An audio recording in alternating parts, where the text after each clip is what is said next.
कडक जय Bhim public. So मी आज गौतम बुद्धांचं एक गाणं म्हणणार आहे. सो तुम्हाला ते कसं वाटलं मला कमेंटमध्ये नक्की सांगा. छाती ठोक हे सांगू जगाला, असा विद्वान होणार नाही. छाती ठोक हे सांगू जगाला, असा विद्वान होणार नाही.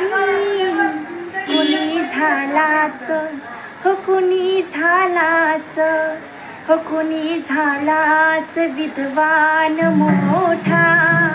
बुद्ध भगवान होणार नाही. कुणी झालाच विद्वान मोठा, बुद्ध भगवान होणार नाही. जय भीम.